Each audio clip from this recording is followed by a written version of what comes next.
আমি আবার বলতেছি, ভিডিওটা যেহেতু তোমরা সেভ করে রাখতে পারবা কিন্তু কিংবা কিছু করতে পারবা, so for you guys only, যে তোমরা যেটা দেখবা যে সেটা হচ্ছে স্পেসিফিক রিলিফ অ্যাক্টের হচ্ছে কতগুলো সেকশন খুব ভালোভাবে ইম্পর্টেন্ট, এগুলো সবসময় মাথায় রাখতে হবে। যেমন যেমন ধরো একটা হচ্ছে, একটা না আমি সবগুলোই বলি, হ্যাঁ। সেকশন 5, সেকশন 6 এটা পড়ার জন্য পড়বা, তেমন কিছু বলে নেই। সেকশন 6 বলছে যে এখানে ইসে স্পেসিফিক রিলিফ অ্যাক্টের আন্ডারে কোনো প্রকার পানিশমেন্ট দেওয়া হয় না, এটা বলছে হচ্ছে 6। তারপরে আছে হচ্ছে 8, 9 খুবই ইম্পর্টেন্ট, 10, 11 মোটামুটি ইম্পর্টেন্ট, হ্যাঁ। তারপরে আছে হচ্ছে 12 নম্বর হচ্ছে কি কি প্রতিকার দেয়, সেটা তোমাদেরকে গতদিনই বলছি যে 4 রকম ক্ষেত্রে স্পেসিফিক রিলিফ ট্যাগ প্রতিকার দেয়, এবং সেটা গত ক্লাসে বলা হয়েছে। এরপরে 13, 14, 15, 16, 19 এটা এত ইম্পর্টেন্ট না, বাট আবার ইম্পর্টেন্টও। বাট মোস্ট ইম্পর্টেন্ট জিনিসটা শুরু হয় হচ্ছে 29, 31, 35, 21, হ্যাঁ এটা তো বললাম 21-এর এ। আর এরপরে আসে হচ্ছে তোমাদের 42, 44, আর এরপরে হচ্ছে তোমার 53 থেকে 57, 58। সো এটা হচ্ছে মেইনলি পড়তে হবে স্পেসিফিক রিলিফ ফ্যাক্টর। সো আমি আজকে পড়াবো হচ্ছে সেকশন 13। সেকশন 13-এর একটা ছবি তোমাদেরকে পাঠিয়ে দিব, সো ভিডিওটা দেখার আগে ওই ছবিটা সবাই দেখবা। সেকশন 13 নিয়ে বলা হয়েছে যে দেখো অনেক সময় এইরকম হয় যে আমি একটা কন্ট্রাক্ট করছি যে একটা বাড়ি বিক্রির চুক্তি, ঠিক আছে। সাপোজ আমি একটা বাড়ি বিক্রির চুক্তি করলাম। সো দেখা গেছে তোমার সাথে আমার সব চুক্তি ঠিকঠাক হয়ে গেছে, আমি কালকে দলিল করব 5 লাখ টাকার বিনিময়ে আমি একটা বাড়ির সহ জমি বিক্রি করব। এখন ঝড়ে বাড়ির এক সাইড অর্ধেক পড়ে গেছে, হ্যাঁ। এখন তুমি কিন্তু এটা বলতে পারো যে ডিনাই করতে পারো যে আমি এই বাড়িটা নিব না, কারণ আমার কথা ছিল হচ্ছে যে আমি পুরা বাড়িটা কিনবো, এখন তো ঝড়ে আমার অর্ধেক বাড়ি নাই হয়ে গেছে, সো আমি কেন এই বাড়িটা কিনবো, এটা তো এটা এটা তুমি বলতেই পারো, হ্যাঁ। সো স্পেসিফিক রিলিফটা একটা আসছে হচ্ছে এইটা নিয়েই, যে এই সময় অ্যাকচুয়ালি কী প্রতিকারটা হইতে পারে। এটা কোথায় বলা আছে? এটা বলা আছে হচ্ছে তোমার এখন সেকশন 13 থেকে বলা আছে এটা, যে এইরকম যদি কোনো অবস্থা হয় যে কন্ট্রাক্ট যখন আমরা করছি, কন্ট্রাক্ট লতে কিন্তু এটা ছিল সেকশন 56-এ বলা আছে কন্ট্রাক্ট অ্যাক্টের, যে কোনো একটা কন্ট্রাক্ট করার পরে যদি কন্ট্রাক্টের বিষয়বস্তুটা বিলুপ্ত হয় তখন কন্ট্রাক্টর পালন করা যাবে না, সেটা ভয়েড কিংবা ভয়েডেবল কন্ট্রাক্ট হয়ে যাবে। But in terms of specific relief act এখন যেটা হচ্ছে সেটা হচ্ছে যে স্পেসিফিক রিলিফ অ্যাক্টে কিছু দেখো, স্পেসিফিক রিলিফ অ্যাক্টটা কিন্তু ইকুইটি বেসড একটা ল, ইকুইটি থেকেই স্পেসিফিক রিলিফ অ্যাক্টটা আসছে, হ্যাঁ। সো এখন স্পেসিফিক রিলিফ অ্যাক্টে যদি এইরকম হয়, সাপোজ আমার তোমার সাথে চুক্তি, ধরো এটা একটা বাড়ি, আমি চুক্তি করলাম যে আমি এই বাড়িটা তোমার কাছে সেল করব, এর বিনিময়ে তুমি আমাকে 5 লাখ টাকা দিবা। এখন ঝড় হয়ে এই বাড়ির এই একটা পোর্শন উড়ে চলে গেছে, এখন তুমি কি করবা? কন্ট্রাক্ট অনুযায়ী, কন্ট্রাক্ট অ্যাক্ট অনুযায়ী তুমি বলতে পারো এটা ভয়েডেবল কিংবা ভয়েড কন্ট্রাক্ট, যেহেতু বিষয়বস্তুর ক্ষতিগ্রস্ত হয়েছে। কিন্তু আমি সেলার, আমি তখন কোর্টকে বলবো যে অনার এটা তো আমার কোনো দোষ না, এটা উপরওয়ালার প্রদত্ত একটা ঝড়ে আমার বাড়ির এই উপরে টিনের চাল উড়ে চলে গেছে, সো এখন এটাকে আমার দোষ, এই জন্য কি কন্ট্রাক্টটা আপনি বাতিল করতে পারেন? বলতে পারি না? অবভিয়াসলি বলতে পারি। সো এইরকম সিচুয়েশনে স্পেসিফিক রিলিফ ট্যাগ বলবে কি, ওকে কন্ট্রাক্টে যেটা আছে সেটাই হবে, কন্ট্রাক্টটা পালন করতে হবে। কিন্তু এই যে চালটা যে উড়ে চলে গেছে, এই চালটা মেরামত করতে 1 লাখ যেই টাকা লাগবে, ধরো 1 লাখ টাকা লাগবে, এই 1 লাখ টাকা আপনি কম দিবেন। আমাকে কোর্ট বলবে যে তুমি 1 লাখ টাকা কম নাও, আর যে কিনবে, যে ক্রেতা, তাকেও বলবে যে তুমি ওকে 1 লাখ টাকা কম দাও, কারণ এই চালটা তোমার সারাই করে নিতে হবে, ঠিক আছে। এই হচ্ছে সেকশন 13-এর মেইন কথা, যে কন্ট্রাক্টের বিষয়বস্তু যদি বিলুপ্ত হয় আংশিক কিংবা আংশিকভাবে, তখন কন্ট্রাক্টটা পুরোপুরিভাবে ভয়েডেবল হবে না, কন্ট্রাক্টটা স্পেসিফিকভাবে পারফরমেন্স করা যাবে, এটা বলা আছে সেকশন 13-এ। এরপরে আসো সেকশন 14-এ বলা আছে,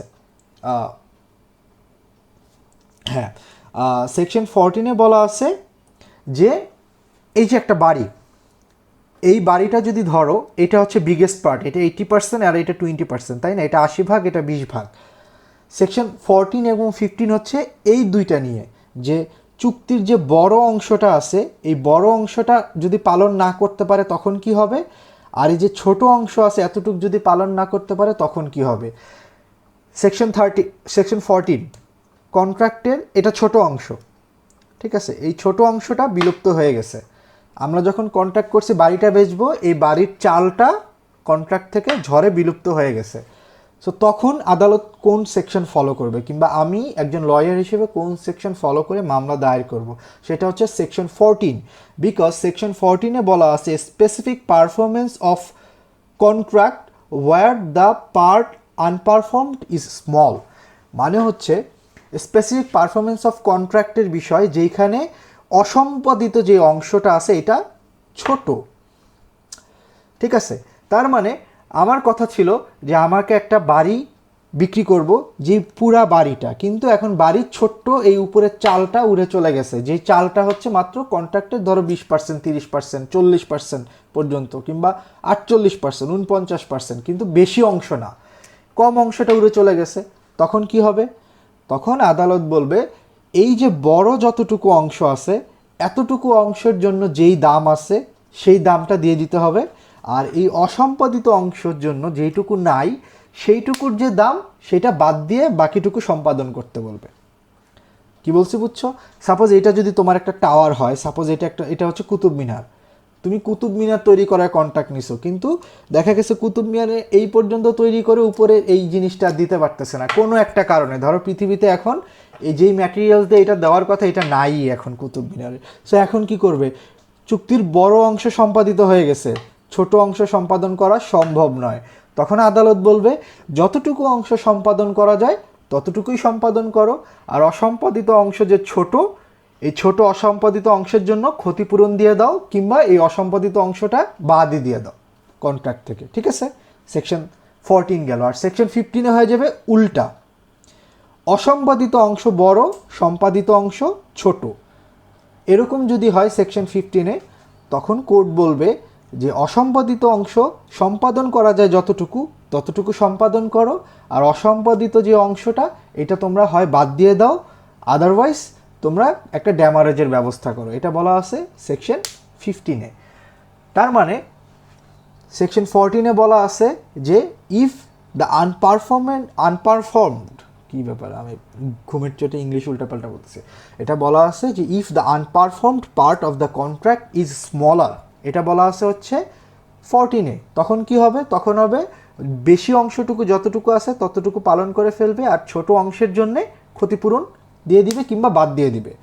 আর সেকশন 15-এ বলা আছে যে unperformed part of the contract is bigger, এবং পারফর্ম পার্ট হচ্ছে ছোট। তখন কি হবে, তখন কোর্ট বলবে তোমরা কন্ট্রাক্টের মধ্যে এটা চেঞ্জ করো, যে এইটুকু বাদই দিয়ে দাও কিংবা এইটুকুর জন্য ক্ষতিপূরণ দিয়ে দাও, এইটা বলবে, ঠিক আছে। এই গেল সেকশন 13, 14 অ্যান্ড 15 শেষ। এরপরে আসা হচ্ছে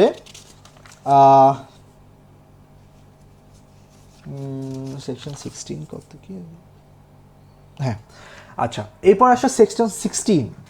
সেকশন 16-এ দেখা গেছে যে what will happen if if a contract have some independent part। যেমন ধরো আমি যদি একজনের সাথে একটা কন্ট্রাক্ট করি যে এটা হচ্ছে ঢাকা, এটা হচ্ছে নারায়ণগঞ্জ, আর এটা হচ্ছে উত্তরা। সো আমি একজনের সাথে কন্ট্যাক্ট করলাম যে এই 3 জায়গায় তুমি আমার 3টা বাড়ি তুলে দিবা, হ্যাঁ, উত্তরা, নারায়ণগঞ্জ এবং ধরো যাত্রাবাড়ি, 3 জায়গায়। সো এটা কিন্তু 3টা আলাদা কন্ট্রাক্ট, একই কন্ট্রাক্ট কিন্তু কাজ কিন্তু 3টা, একটা উত্তরায় বাড়ি করবা, একটা নারায়ণগঞ্জে করবা, একটা যাত্রাবাড়িতে করবা, তাই না? সো এখন দেখা গেল উত্তরায় বাড়ি করতে পারছে, নারায়ণগঞ্জে বাড়ি করতে পারছে, যাত্রাবাড়িতে করতে পারে নাই। তখন কি হবে, 3টা কিন্তু আলাদা independent part of the contract, একটার সাথে একটা রিলেটেড না, হ্যাঁ। তখন কোর্ট বলবে কি যে যেটা সম্পাদন করছো ততটুকু সম্পাদন করো, বাকিটুকু বাদ দিয়ে দাও কন্ট্রাক্ট থেকে, কিংবা বাকিটুকুর জন্য ক্ষতিপূরণ দিয়ে দিতে পারো। এই হচ্ছে সেকশন 16-এ বলা আছে। এটা আবার আরেকটা জিনিস কি হইতে পারে, ইন্ডিপেন্ডেন্ট পার্ট। যেমন ধরো একজনের বাড়ি তৈরি করতে গেলে বাড়ি তৈরি করে, সামনে রাস্তা তৈরি করে, ভিতরে ইন্টেরিয়র করে, প্রত্যেকটা কিন্তু ইন্ডিপেন্ডেন্ট পার্ট হইতে হয়। যেমন ধরো তুমি একজনের সাথে চুক্তি করলা, তুমি তার কাছ থেকে 40 লাখ টাকার মাছ কিনবা, 40 লাখ টাকার সিগারেট কিনবা, 40 লাখ টাকার তরমুজ কিনবা। এখন সে যদি তোমাকে 40 লাখ টাকার মাছ দিতে পারে, সিগারেট দিতে পারে, আর 40 লাখ টাকা তরমুজ যদি না দিতে পারে, এটার জন্য কন্ট্রাক্টটা বাতিল হবে না।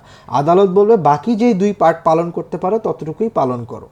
এটা ইন্ডিপেন্ডেন্ট পার্ট যখন হয়, একটার সাথে যখন একটা রিলেশন থাকে না, কিন্তু একই কন্ট্রাক্টের অংশ। যেমন ধরো আমি যদি তোমার সাথে কন্ট্রাক্ট করি যে আমি তোমাকে প্রত্যেক সপ্তাহে 5 কেজি করে চাল দিব, হ্যাঁ, এখন প্রত্যেক সপ্তাহে 5 কেজি করে চাল, এটা কিন্তু একটা ইন্ডিপেন্ডেন্ট ব্যাপার। তোমাকে প্রথম সপ্তাহে চাল দিলাম, এক সপ্তাহ ইন্ডিপেন্ডেন্ট, দ্বিতীয় সপ্তাহ ইন্ডিপেন্ডেন্ট, তৃতীয় সপ্তাহ ইন্ডিপেন্ডেন্ট। সো 3টে সপ্তাহই ইন্ডিপেন্ডেন্ট, আলাদা আলাদা। সো তুমি যদি 2 সপ্তাহ দিতে পারো, আদালত বলবে তুমি 2 সপ্তাহই দাও, তৃতীয় সপ্তাহটা পরে দেখা যাবে, কিংবা ওইটা বাতিল, কিংবা ওইটার জন্য ড্যামারেজ দিয়ে দিব। এই চলে গেল হচ্ছে সেকশন 16। ওকে, এবার আমরা আসি হচ্ছে সেকশন 19। এই সেকশন 19 হচ্ছে একমাত্র সেকশন স্পেসিফিক রিলিফ অ্যাক্টের যেটার আন্ডারে তোমাকে কম্পনসেশন দিতে পারে, মানে জরিমানা তুমি পাইতে পারো কিংবা ক্ষতিপূরণ পাইতে পারো। সো এইখানে 19-এ বলা আছে যে আদালত যদি মনে করে যে, দেখো এখানে আমি একটু ইংলিশ পড়ি তাহলে দেখো, any person suing for a specific performance of a contract may also ask for compensation for its breach, either in addition or substitution for such performance. মানে হচ্ছে তুমি স্পেসিফিক পারফরমেন্সের যে কেসটা দায়ের করবা সেটার সাথে তুমি চাইলে ক্ষতিপূরণ চাইতে পারো, স্পেসিফিক পারফরমেন্সের পরেও অথবা স্পেসিফিক পারফরমেন্সের বদলে। মানে এই যে বললাম, এই যে তোমার ঘরটা ছিল, এই ঘরের চালাটা যে উড়ে গেছে, এটার জন্য তুমি কোর্টের কাছে বলতে পারো যে আমার চালাটাও তৈরি করে দেওয়া হোক, অথবা তুমি এটার জন্য ক্ষতিপূরণ চাইবে। এখন তুমি কোনটা চাও সেটা তোমার বিষয়, ঠিক আছে। ওই যে বললাম যে কোর্টের কাছে বলবে যে সেকশন 14-এ যে আমার ছোট অংশটা হয় বাদ দিয়ে দেন, নয়তো এটার ক্ষতিপূরণ দিয়ে দেন। এইটাই হচ্ছে সেকশন 19 অনুযায়ী ক্ষতিপূরণটা পায় যে কোনো ক্ষেত্রে। আরেকটা ধরো আমি একটা জমি কিনবো, জমির জন্য বায়না করছি, বায়না তো জানো, বায়নাকে বলা হয় আর্নেস্ট মানি, ওই যে ফার্স্টে কিছু অগ্রিম দেয় ওইটা। সো তুমি কোনো জমির জন্য বায়না করলে, সাপোজ চুক্তিটা বাতিল হয়ে গেছে, তখন সেই চুক্তির আর্নেস্ট মানি, বায়নার টাকাটা ফেরত পাবা সেকশন 19-এর আন্ডারে। ওকে, এরপরে চলে আসো section 21, most important section, section 21 and 21-এর এ। সেকশন 21-এ বলা আছে যে কোন কোন ক্ষেত্রে সুনির্দিষ্ট চুক্তিটা বাস্তবায়ন করা যায় না, কখন তুমি স্পেসিফিক পারফরমেন্স অফ কন্ট্রাক্ট চাইতে পারবা না।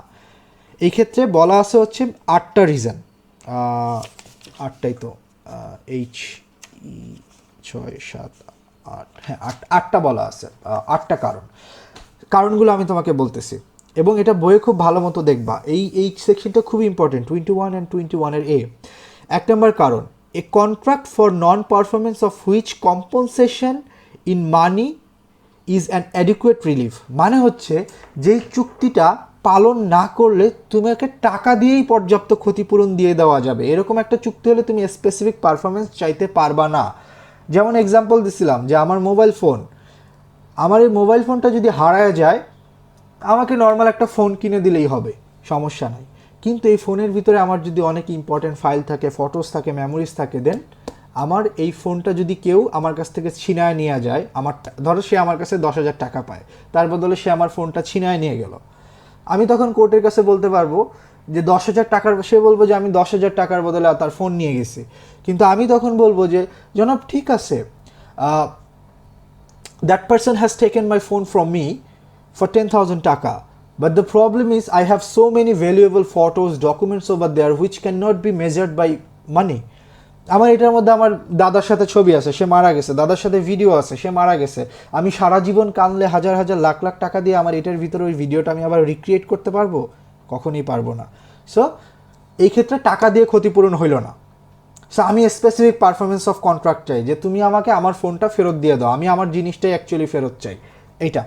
সো টাকা দিয়ে যদি কোনো জিনিস সলভ করা যায়, ক্ষতিপূরণ দেওয়া যায়, তখন সেটা স্পেসিফিক পারফরমেন্স চাইতে পারবে না, 1 নাম্বার। 2 নাম্বারে, এই চুক্তিটা যদি এতই কঠিন হয় যে অ্যাকচুয়ালি এই চুক্তিটা কোনোভাবেই পারফরমেন্স করা সম্ভব না। যেমন ধরো আমি তোমাকে একটা চুক্তির কথা বলি, আমি শাহ আমিনুর রহিমকে 10,000 টাকা দিব, কিন্তু কখন দিব? যেদিন আকাশে সূর্য আচ্ছা না, আরেকটু বলি, শাহ আমিনুর রহিম যদি আমার সাবজেক্টে হাইস্ট পায় তাহলে আমি তাকে 10,000 টাকা দিব। এখন শর্ত দিয়ে দিছি, যেই দিন সে হাইস্ট পাবে, রেজাল্টটা যেদিন বেরোবে, সেদিন আকাশে পূর্ণিমা থাকতে হবে, বাসার পাশে ব্যাঙ ডাকতে হবে, রাতে বৃষ্টিও হইতে হবে, আর সর্বোপরি বাংলাদেশ ক্রিকেট টিম খেলায়ও জিততে হবে। এতগুলা ঘটনা যদি একসাথে হয় তাহলে আমি আমিনুর রহিমকে 10,000 টাকা দিব। এইরকম কোনো কন্ট্রাক্ট হলে কখনই হবে না। এত পুঙ্খানুপুঙ্খ জটিল ব্যাপার স্যাপার, এইরকম কন্ট্রাক্ট কখনোই পালন করা যাবে না। কন্ট্রাক্ট হবে সহজ সরল, 2-3টা শর্ত দাও। তুমি বলতে পারো হ্যাঁ তোমাকে হায়েস্ট মার্ক পাইতে হবে, তার সাথে তোমার হাতের লেখাটা অনেক ভালো হইতে হবে, ফাইন। তুমি আমার ঘরটা পরিষ্কার করে দিবা, তার বিনিময়ে আমি তোমাকে 100 টাকা দিব, ওকে ফাইন। কিন্তু ঘর পরিষ্কার করতে হলে তোমাকে ওই ঘরের প্রত্যেকটা চুল মুছে দিতে হবে, তোমার আসার সময় কোনো কাদা পানিতে পাড়া দেওয়া যাবে না, তুমি লাফায় লাফায় আসতে হবে, তোমার অমুক বাসে করে আসতে হবে, অমুক টিকেটে করে আসতে হবে, না হলে তুমি ক্ষতিপূরণ পাবা না। এরকম কখনো হবে না। কন্ট্রাক্ট হবে রিজনেবল, শর্তগুলোও থাকবে রিজনেবল। এরকম যদি অসংখ্য যদি আজে বাজে জিনিসপত্র থাকে একটা কন্ট্রাক্টে, তখন সেই কন্ট্রাক্টটা স্পেসিফিক পারফরমেন্স করা যাবে না। এরপরে, যেই চুক্তির শর্তাবলী আদালত যুক্তিসঙ্গত নিশ্চয়তার সঙ্গে নির্ণয় করতে পারে না। ইংলিশ হচ্ছে a contract the term of which the court can not find with reasonable certainty. এই যে বললাম, দেখো এর আগেরটা হচ্ছে উল্টাপাল্টা শর্ত, এটাও চাঁদেরটা দিয়ে কিন্তু হয়ে গেছে, এটাও সেম জিনিস। আমি বললাম যে আমি একটা ট্রাস্ট করে গেলাম, ট্রাস্ট কিন্তু একরকম কন্ট্রাক্ট। আচ্ছা ট্রাস্টের কথা বাদ দাও, বললাম যে যেদিন আকাশে পূর্ণিমার চাঁদ উঠবে সেদিন যদি বাংলাদেশ জল জিতে, তাহলে তুমি আজকে যদি আমার জন্য এই কাজটা করো, সেই কাজের জন্য তোমার বিলটা দিব আমি সেই দিন, যেদিন আকাশে পূর্ণিমার চাঁদ উঠবে, বৃষ্টি হবে আর বাংলাদেশ ক্রিকেট টিম জিতবে। যেদিন হবে সেদিনই তুমি এই চুক্তির টাকা পাবা, এছাড়া পাবা না। তুমি আমার জন্য যে কাজ করে দিছো, এরকম কখনই হবে না। Because it's too much uncertain. কোন দিন বৃষ্টি হবে, সেদিন পূর্ণিমার চাঁদ উঠবে, বাংলাদেশ দলও ক্রিকেট খেলা জিতবে, এরকম হওয়া কোয়াইট ইম্পসিবল। এই কারণে এইরকম কোনো যেই জিনিসগুলো এত আনসার্টেন থাকে, সেই জিনিসগুলো নিয়ে কখনো কন্ট্রাক্টটা হবে না, ঠিক আছে? আচ্ছা, এরপরে হচ্ছে a contract which in its nature revocable, মানে যে চুক্তিটা প্রকৃতভাবে বাতিলযোগ্য। যেমন কি ইললিগাল কন্ট্রাক্ট, এটা বাতিলযোগ্য। আমি তোমার সাথে চালান দিব, মদ দিব তোমাকে, আমি বিনিময়ে টাকা দিব, এই কন্ট্রাক্ট নিয়ে তুমি কোনোদিন স্পেসিফিক পারফরমেন্স চাইতে পারবে না, because it's illegal and it's revocable. Illegal contract সবসময় রিভোকেবল, মানে বাতিলযোগ্য। এরপরে আসি 5 নম্বরে, a contract made by trustees either in excess or either power or in breach of their trust. ট্রাস্টিদেরকে যে ক্ষমতা দেওয়া হয়, সেই ক্ষমতার অপব্যবহার করে যদি কোনো কিছু করে, সেইটার জন্য স্পেসিফিক পারফরমেন্স চাইতে পারে না। যেমন বলছিলাম যে ট্রাস্টের ডিউটি, তোমাদের আগের কোর্সে ট্রাস্টের ডিউটি কি, তাকে যা বলা হয় সে তাই করবে, তার বাইরে সে আমার ট্রাস্টের জমিটা বিক্রি করে দিল। এখন আমার কাছে বিক্রি করছে একজন ট্রাস্টের জমি ইলিগালভাবে, আমি কোর্টের কাছে যেয়ে কখনো চাইতে পারবো না যে আমাকে স্পেসিফিক পারফরমেন্স দেওয়া হোক, কারণ এখানেই বলা আছে ট্রাস্টি যদি তার ক্ষমতার অপব্যবহার করে কোনো কিছু করে, সেটার জন্য স্পেসিফিক পারফরমেন্স অফ কন্ট্রাক্ট কখনোই দেওয়া হবে না। সেই ক্ষেত্রে স্পেসিফিক পারফরমেন্স অফ কন্ট্রাক্ট পাবে না, ঠিক আছে? এরপরে আছে জিম্মাদার কর্তৃক কৃত চুক্তি যাহা তাদের ক্ষমতা লঙ্ঘন করিয়া করা হয়েছে, জিম্মাদারির ভুক্তি ভঙ্গন করিয়া করা হয়েছে। খুব সিম্পল কথা, যে তুমি যখন কোনোটা ট্রাস্টি হও, মেইন কথা এক্সেস ইউজ অফ পাওয়ার, কেউ যদি কার ক্ষমতার অপব্যবহার করে কিছু করে, তুমি সেই ক্ষেত্রে কখনো স্পেসিফিক রিলিফ আন্ডারে প্রতিকার পাবা না। এরপরে বলা আছে পাবলিক লিমিটেড কোম্পানির ক্ষেত্রে যদি কেউ কোনো চুক্তি করে এবং সেই চুক্তি যদি এক্সেস পাওয়ার করা হয়, এক্সেস পাওয়ার ইউজ করা হয়, তাহলে সে স্পেসিফিক পারফরমেন্স অফ কন্ট্রাক্ট পাবে না। এবং লাস্টেরটা হচ্ছে চুক্তি সম্পাদন করতে হলে 3 বছরের বেশি যদি সময় লাগে, তাহলে সেই ক্ষেত্রে স্পেসিফিক পারফরমেন্স অফ কন্ট্রাক্ট চাইতে পারবে না। যেমন ধরো আমারই কুতুব মিনার তৈরি করতে হবে, এখন কুতুব মিনারটা তৈরি করতে 10 বছর সময় লাগবে, এইটার জন্য আমি স্পেসিফিক পারফরমেন্স অফ কন্ট্রাক্ট চাইতে পারবো না, কারণ এখানে 10 বছর টানা কাজ করা লাগবে। সর্বোচ্চ 3 বছর যদি টানা কাজ করতে কোনো কিছুর ব্যয় হয় তখন আমি স্পেসিফিক পারফরমেন্স অফ কন্ট্রাক্ট চাইতে পারবো। যেমন আমার এই কুতুব মিনারটা তৈরি করতে যদি এক্স্যাক্টলি 3 বছর লাগতো কিংবা 3 বছরের কম সময় লাগতো, কন্ট্রাক্টর যদি এই ছাড়টা না দিয়ে যদি চলে যায়, আমি কোর্টের কাছে যা বলতে পারবো যে জনাব আমার এই ছাড়টা আমি চাই, আমি স্পেসিফিক পারফরমেন্স অফ কন্ট্রাক্ট চাই যে কন্ট্রাক্টর আমার এই ছাড়টা তৈরি করে দিয়ে যাক। এখন এই কুতুব মিনার তৈরি করতে একদম কন্টিনিউয়াসলি কাজ করতে করতে 2020 সালের 1 জানুয়ারি থেকে 2024 সালের 1 জানুয়ারি হয়ে গেছে, এখন পর্যন্ত ছাড় দেওয়া হয় নাই। ওই লোক যদি কন্ট্রাক্ট ছেড়ে চলে যায়, আদালত কখনো বলবে না যে কন্ট্রাক্টর তুমি এসে ছাড় দিয়ে দাও। কারণ কি?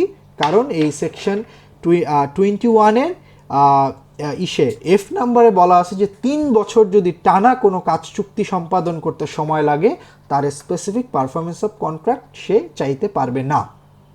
ঠিক আছে, এখন এটা যদি 3 বছরের কম সময় লাগতো, স্পেসিফিক পারফরমেন্স অফ কন্ট্রাক্ট চাইতে পারতো। একদম কন্টিনিউয়াস, মাঝখানে যদি 10 মাস বন্ধ থাকে সেই সময়গুলো বাদ যাবে। ওকে, আচ্ছা, আর লাস্টেরটা হচ্ছে যে এই যে ধরো আমি বলতেছি যে এই কুতুব মিনারটা আমার কাছে বিক্রি করবে, কন্ট্রাক্ট হওয়ার সময় কুতুব মিনার আছে, পরের দিন একদম কুতুব মিনার ঝড়ে নাই হয়ে ভাঙ্গা পড়ে গেছে, তখন আর এটা স্পেসিফিক পারফরমেন্স চাওয়া যাবে না, বিকজ কন্ট্রাক্টের সময় বিষয়টা ছিল, কিন্তু যখন আমি কন্ট্রাক্টটা রেজিস্ট্রেশন করতে গেছি কিংবা টাকা দিতে গেছি তখন দেখি আমার কুতুব মিনার নাই, তো আমি কেমনে টাকা, এই কন্ট্রাক্টটা আর কখনোই স্পেসিফিকভাবে পালন করা যাবে না, জাস্ট বিকজ বিষয়ের কোনো অস্তিত্বই নাই। যদি আংশিক থাকতো তখন হয়তো তুমি বলতে পারতা সেকশন 14-এর আন্ডারে যে অল্প ভেঙে গেছে, আমি এর বদলে ক্ষতিপূরণ চাই কিংবা এতটুকু টাকা বাদ দিয়ে কুতুব মিনারটা কিনবো। 15 আন্ডারে বলতে পারো যে ছোট একটু বাইচা আছে মিনার, আমি এতটুকুই কিনবো, বাকিটুকুর টাকা বাদ, কিন্তু একদমই নাই হয়ে গেছে কুতুব মিনার, এই জায়গা থেকে টোটালি নাই হয়ে গেছে, দ্যাটস মিন এই কন্ট্রাক্টটা আর স্পেসিফিক পারফরমেন্স অফ কন্ট্রাক্ট হবে না, পালন করা যাবে না। সো এই ছিল হচ্ছে সেকশন 13, 14, 15, 16, 19 and 21, এটা আজকে পড়াইলাম। খুব ভালো মতো শোনো, দরকার হলে 2-3 বার রেকর্ডটা শোনো এবং তারপরে যদি কারো কোশ্চেন থাকে সেই কোশ্চেনটা করবা। দয়া করে একবার শুনে কিছু না বুঝে কোশ্চেন করবা না, ভালো করে 2-3 বার শোনো। আল্লাহ হাফেজ। কারো কোনো কোশ্চেন থাকলে মেসেজ করে দাও, আমি পার্সোনালি তোমাকে এই গ্রুপের মেসেজে রিপ্লাই দিয়ে দিব সন্ধ্যার দিকে কিংবা রাতে। ওকে, টাটা।